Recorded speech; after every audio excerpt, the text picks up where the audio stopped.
Assalamualaikum warahmatullahi wabarakatuh. Perkenalkan, nama saya Felicia Salviani dengan NPM 2019-2150177 dari kelas R6B. Di sini saya akan menjelaskan tentang tema-tema dari mata kuliah Akhlak dan Etika. Tema-tema yang akan saya jelaskan adalah yang pertama itu ada pengertian akhlak dan keutamaannya. Yang kedua ada adab atau etika belajar dalam Islam. Yang ketiga ada etika beragama, berbangsa, dan bernegara dalam Islam. Kemudian yang terakhir ada pengertian musyawarah dan etika berdemokrasi dalam Islam. Akhlak adalah sebuah sistem nilai, value, atau norma yang mengatur tindakan dan pola sikap manusia atau tingkah laku di muka bumi ini. Sistem nilai tersebut adalah ajaran Islam dengan Al-Quran dan Sunnah sebagai sumber nilainya dan ijtihad sebagai salah satu metode berpikir Islami. Tindakan dan pola pikir yang dimaksud adalah berbagai macam pola hubungan dengan Allah, sesama manusia dan juga alam.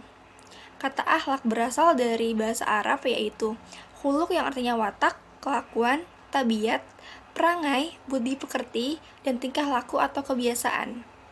Akhlak dalam Islam diartikan sebagai perangai atau tingkah laku yang ada dalam diri seseorang yang telah melekat dan dilakukan serta dipertahankan secara terus-menerus.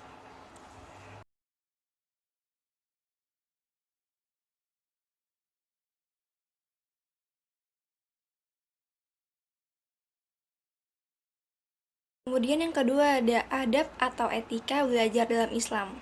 Yang pertama kita semua harus niat.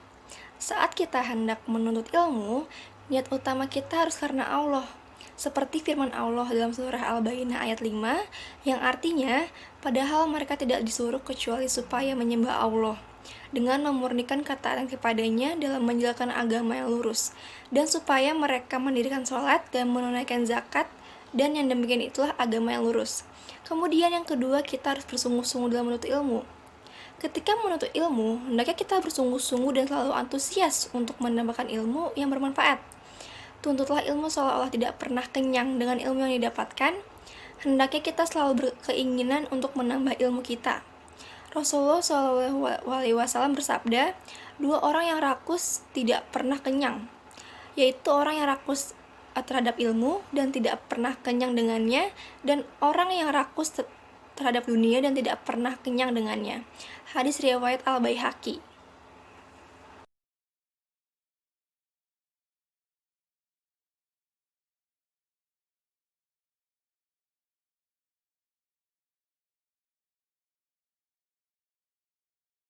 Kemudian selanjutnya kita harus menjauhi maksiat. Agar kita mendapatkan ilmu yang bermanfaat dan penuh berkah, maka kita harus menjauhkan diri dari maksiat, karena maksiat akan membuat otak menjadi sulit untuk berkonsentrasi sehingga ilmu yang kita tangkap akan sulit dimengerti. Kemudian yang selanjutnya, jangan sombong ketika menuntut ilmu.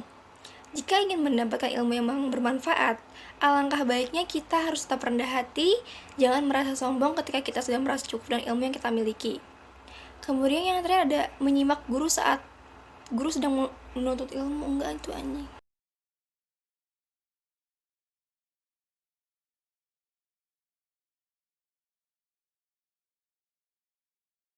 Kemudian yang terakhir adalah menyimak guru saat sedang menuntut ilmu. Menyimak guru atau seseorang yang sedang memberikan ilmu kepada kita merupakan salah satu adab dalam menuntut ilmu. Jangan berbicara atau melakukan hal lain yang tidak ada hubungannya sama sekali dengan pelajaran yang disampaikan saat menuntut ilmu. Dalam artian, kita harus fokus mendengarkan dan menyimak. Nah, mulai sekarang, usahakan tetap fokus dan bersungguh-sungguh dalam menuntut ilmu. Tetap semangat menuntut ilmu dari mana saja, tak hanya di bangku sekolah atau di bangku perkuliahan saja, namun juga harus diiringi dengan menuntut ilmu agama sebagai bekal kita hidup di akhirat nanti.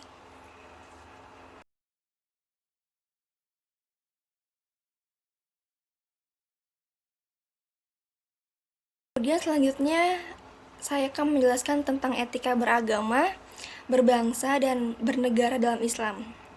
Secara garis besar, setidaknya ada 3 etika seorang muslim dalam kehidupan berbangsa dan bernegara, yaitu menegakkan keadilan dan kebenaran, menegakkan nilai-nilai kemanusiaan, dan mewujudkan kemaslahatan umat.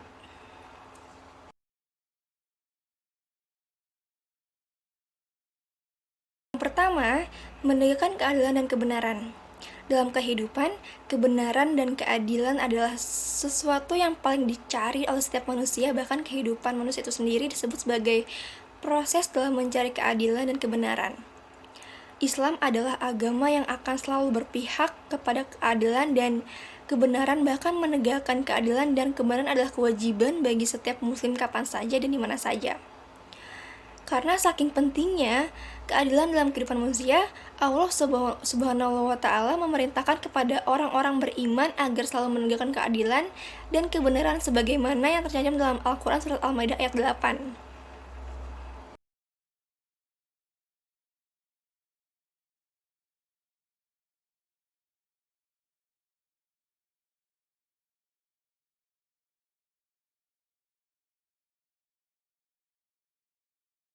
Kemudian yang kedua, kita harus menegakkan nilai-nilai kemanusiaan.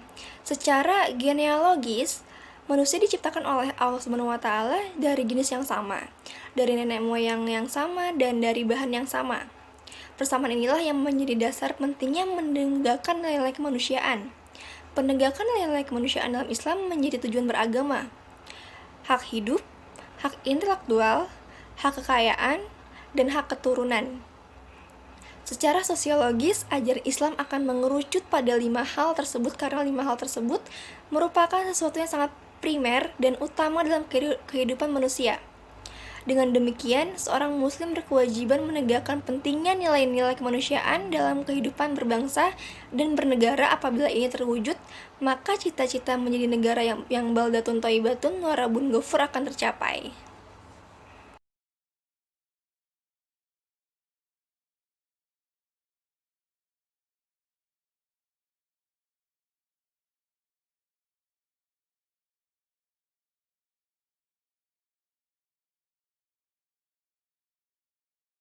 Kemudian yang terakhir, yaitu yang ketiga, kita harus mewujudkan kemaslahatan umat. Inti daripada syariat Islam adalah terwujudnya kemaslahatan umat. Kemaslahatan ini bisa bersifat material maupun non-material, baik untuk dirinya dan juga untuk orang lain. Kemaslahatan adalah sesuatu yang bersifat universal, berlaku di mana saja dan kapan, sehingga harus diperjuangkan oleh setiap manusia. Dalam berbangsa dan bernegara, kebijakan atau keputusan hukum harus mengacu kepada terwujudnya kemaslahatan umat. Bahkan dalam kaidah fikih dikatakan bahwa kebijakan seorang pemimpin harus dikaitkan dengan kemaslahatan.